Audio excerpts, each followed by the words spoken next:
राधे राधे, जय श्री राम। श्राद्ध पक्ष चल रहा है तो श्राद्ध के विषय में थोड़ी सी जानकारी हम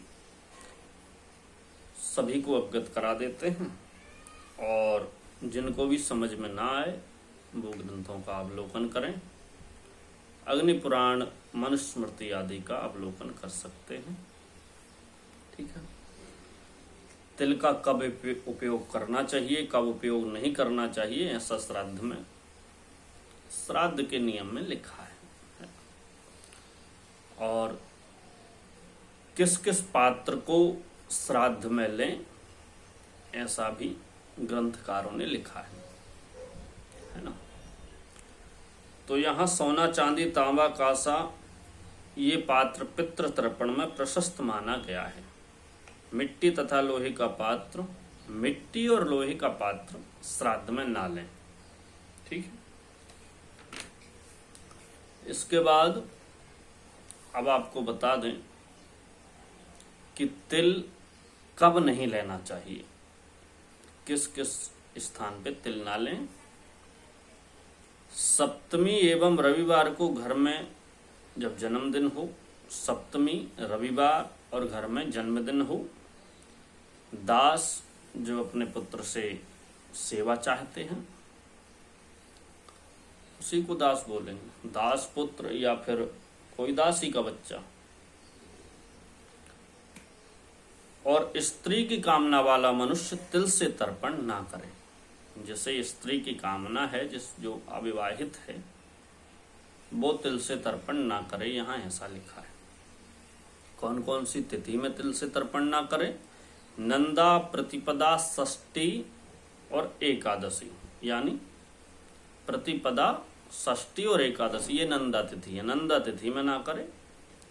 शुक्रवार को कृतिका, मघा एवं भरणी नक्षत्र, रविवार तथा गजकच्छा योग में तिल मिले जल से कदापि तर्पण ना करें, ऐसा लिखा है। ठीक। फिर घर में ग्रहण, पितृश्राद्ध, व्यतिपात योग, अमावस्या तथा संक्रांति के दिन निषेध होने पर भी तिल से तर्पण करें। कब करें? घर में ग्रहण, पितृश्राद्ध में, व्यतिपात योग में, अमावस्या तथा संक्रांति के दिन निषेध होने पर भी तिल से तर्पण करें। किंतु अन्य दिनों में घर में तिल से तर्पण ना करें। ये नित्य तर्पण भी है और पैतृ तर्पण भी है। देखिए, सबसे पहली बात तो ये आपको बता दूं कि पितृपक्ष में जब भी आप तर्पण करें तो किसी ब्राह्मण के सहयोग से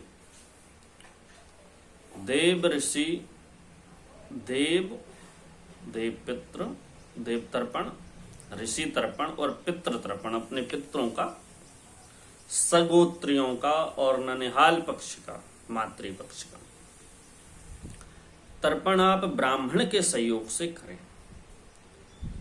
उससे आपका क्या होगा कि जो भी आपकी त्रुटि हैं वो ब्राह्मण जो है आपको समझा समझा के कराएंगे, है ना।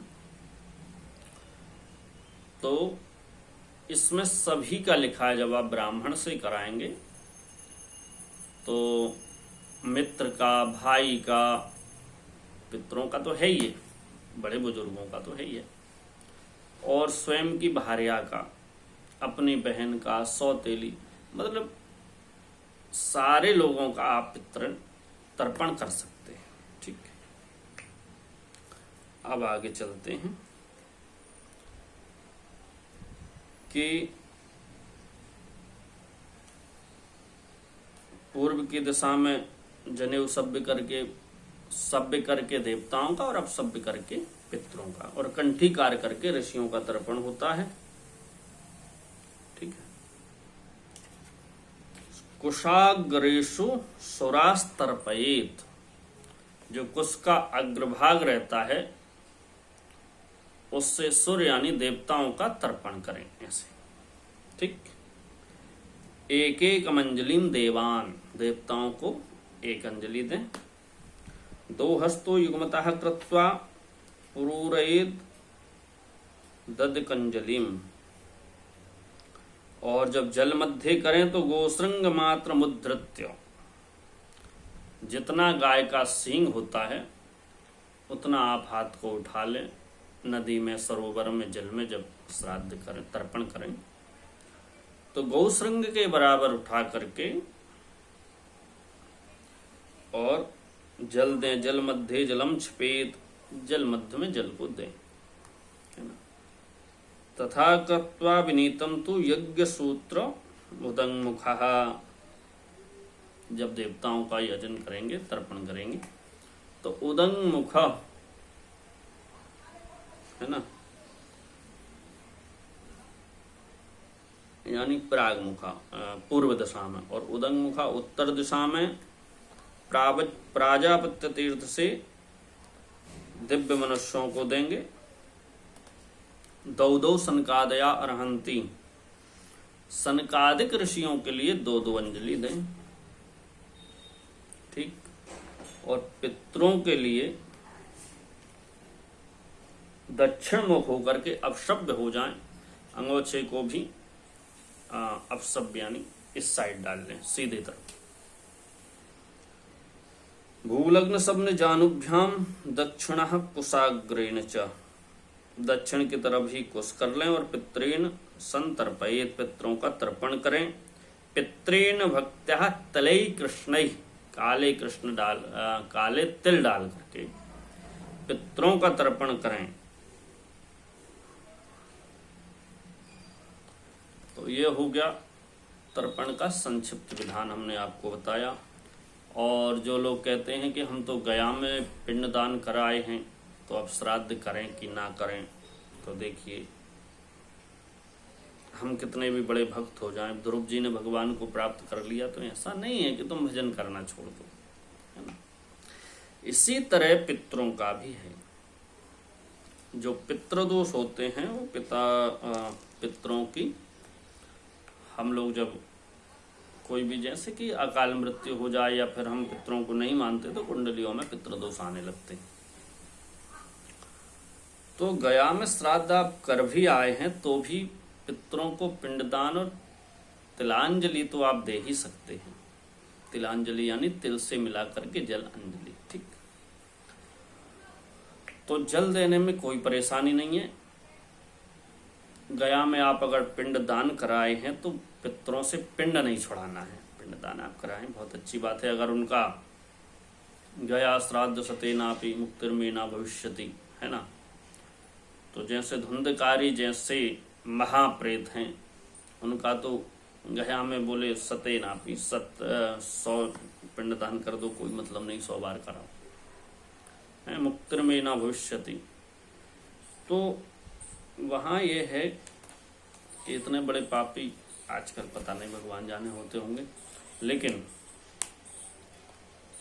जैसे कि जब धुंधकारी का मोक्ष भी नहीं हुआ तो भागवत पाठ से हुआ है, तो आप अपने घर में भागवत पाठ करा सकते हैं।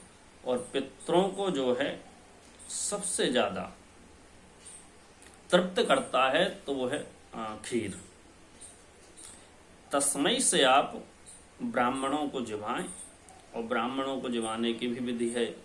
जब वो आए तो उनका स्वागत सत्कार करें, बिठाएं। जहाँ पे आप श्राद्ध कर रहे हैं थोड़ा सा तिल बिखेर दें, है ना। सारा अग्नि पुराण, पद्म पुराण आदि में लिखा हुआ है, गरुड़ पुराण स्पेशलिस्ट, यस, ठीक। तो गया में श्राद्ध करने के बाद भी आप पितरों को जल देना बंद ना करें, विशेषतया पितृपक्ष में, है ना। हमारी जानकारी इतनी आपको दी, और हम तो विशेष निवेदन यही करेंगे कि आप किसी भी ब्राह्मण के सहयोग से करें तो इसी बहाने उस ब्राह्मण को भी आप अगर नित्य भोजन करा सकते हैं तो इससे अच्छा कुछ नहीं है। और कम से कम 15 दिन में 5 बार 7 बार खीर का जरूर अपने पितरों को भोग लगाएं, ब्राह्मणों को जिमाएं, तो खीर से बताते हैं कि बाकी कई चीज़ों से, मनुस्मृति, अग्नि पुराण आदि में लिखा है कि इसको ब्राह्मण को पवाने से 1 महीना, 2 महीने, 6 महीने, 9 महीने इस तरीके से तृप्ति होती है। लेकिन खीर से पूरे साल भर के लिए पितरों की तृप्ति हो जाती है। इसलिए पितृपक्ष में खीर का भोग अवश्य लगाना चाहिए। जय श्री राधे, जय श्री श्याम। हाँ, और जो भी अपने पितरों की शांति चाहते हैं, पैतृक दोष आदि से मुक्ति चाहते हैं, तो पितृदोष की तो शांति होती है।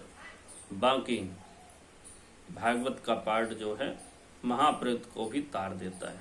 जय श्री